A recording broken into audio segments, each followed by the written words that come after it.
ಶ್ರೀಕೃಷ್ಣ ಮುಂದೆ ಜಗದ್ಗುರು. ಮಹಾಭಾರತದಲ್ಲಿ ಶ್ರೀಕೃಷ್ಣನು ಅರ್ಜುನನಿಗೆ ತನ್ನ ವಿಶ್ವರೂಪ ದರ್ಶನ ಹೇಳ್ತಕ್ಕಂಥದ್ದನ್ನು ಕೊಟ್ಟು, ಆತ ಶಿವನು ನಾನೇ, ಬ್ರಹ್ಮನು ನಾನೇ, ಎಲ್ಲ ಶಕ್ತಿಯೂ ಕೂಡ ತನ್ನಲ್ಲೇ ಇದೆ ಎಂಬುದಾಗಿ ತೋರಿಸಿ ಆತನಿಗೆ ಬೋಧನೆಯನ್ನು ಮಾಡುತ್ತಾನೆ. ಅದೇ ರೀತಿಯಲ್ಲಿ ಶ್ರೀಕೃಷ್ಣನ ಅನುಗ್ರಹಕ್ಕೆ ಯಾರೆಲ್ಲ ಪಾತ್ರರಾಗಿರ್ತಾರೋ ಅವರೆಲ್ಲರಿಗೂ ಕೂಡ ನೆಮ್ಮದಿಯ ಜೀವನ ಹೇಳ್ತಕ್ಕಂಥದ್ದನ್ನು ಕೂಡ ಆತ ಒದಗಿಸಿಕೊಡುತ್ತಾನೆ. ಜೊತೆಗೆ ಭಗವದ್ಗೀತೆಯಂತಹ ಗೀತೆಯಲ್ಲಿ ಆತ ಹೇಳಿರುವಂತಹ ಮಾತುಗಳ ಸಾಲುಗಳು ಇಷ್ಟೋ ನಾವು ಅರ್ಥೈಸಿಕೊಂಡರೆ ನಮ್ಮ ಜೀವನದಲ್ಲಿ ನಾವು ಒಳಿತನ್ನು ಕಾಣಲಿಕ್ಕೆ ಅದೊಂದು ಸುಸಂದರ್ಭ ಮತ್ತು ಉತ್ತಮವಾದಂತಹ ರಚನೆಯೂ ಕೂಡ ಆಗಿರ್ತಕ್ಕಂಥದ್ದು. ಅದೇ ರೀತಿಯಲ್ಲಿ ನಮ್ಮ ಜೀವನದಲ್ಲಿ ನಾವು ಒಳಿತನ್ನು ಕಾಣುವುದಕ್ಕೋಸ್ಕರವಾಗಿ ಈ ನಮ್ಮ ಭಾರತದ ಮಣ್ಣಿನಲ್ಲಿ ಎಷ್ಟೋ ಶಕ್ತಿಗಳನ್ನು ಅಡಗಿಸಿ ಇಟ್ಟಿದ್ದಾನೆ.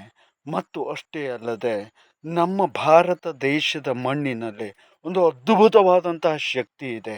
ಅದಕ್ಕೆ ಎಷ್ಟೋ ಋಷಿಮುನಿಗಳ ತಪಸ್ಸಿನ ಶಕ್ತಿಯಾಗಿರಬಹುದು, ಆನಂತರದಲ್ಲಿ ನಾನಾ ರೀತಿಯಾದಂತಹ ಶಕ್ತಿ ಹೇಳ್ತಕ್ಕಂಥದ್ದು ಈ ಒಂದು ಮಣ್ಣಿಗೆ ಮತ್ತು ಇಲ್ಲಿ ಹರಿತಕ್ಕಂತಹ ಜಲಕ್ಕೆ ಇರತಕ್ಕಂತಹದ್ದು.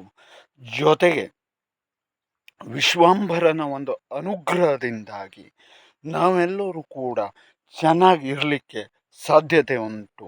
ಹಾಗಾಗಿ ಪ್ರತಿಯೊಬ್ಬರೂ ಕೂಡ ವಿಶ್ವಾಂಭರನ ಅನುಗ್ರಹವನ್ನು ಪಡ್ಕೊಳ್ಳುವಂತಹ ನಿಟ್ಟಿನಲ್ಲಿ ಮುಂದಾಗೋಣ ಮತ್ತು ಶ್ರೀಕೃಷ್ಣನ ಒಂದು ಅನುಗ್ರಹಕ್ಕೆ ನಾವೆಲ್ಲರೂ ಕೂಡ ಪಾತ್ರರಾಗೋಣ.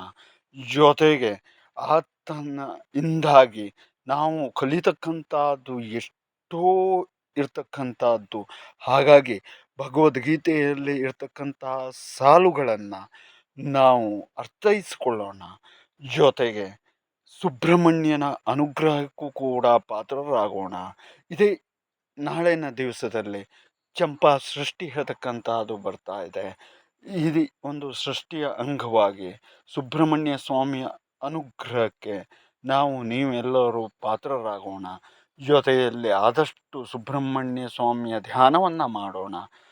ಜೊತೆಯಲ್ಲಿ ಶ್ರೀಕೃಷ್ಣ ಹೇಳಿದ ರೀತಿಯಲ್ಲೇ ಹೂತಿಟ್ಟ ಒಂದು ಮಣ್ಣಿನಲ್ಲಿ ಏನೇನು ಇರುತ್ತೋ ಅದೇ ಥರದಲ್ಲಿ ಗ್ರಂಥಗಳು ಎಷ್ಟೋ ನಶಿಸಿ ಹೋಗಿದ್ದಾವೆ. ಮತ್ತು ಅಷ್ಟೇ ಅಲ್ಲದೆ ಎಷ್ಟೋ ಸಾಧನೆಗಳು ಕೂಡ ನಶಿಸಿದೆ. ಅಂತಹ ಸಾಧನೆಗಳನ್ನು ಈ ಮಣ್ಣಿನ ಮೂಲಕವಾಗಿ ಮೇಲಕ್ಕೆ ಎತ್ತೋಣ. ಮತ್ತು ಅಷ್ಟೇ ಅಲ್ಲದೆ ಒಂದು ಅದ್ಭುತವಾದಂತಹ ಶಕ್ತಿ ಇದೆ ಹೇಳುವುದನ್ನು ಜಗತ್ತಿಗೆ ಸಾರೋಣ.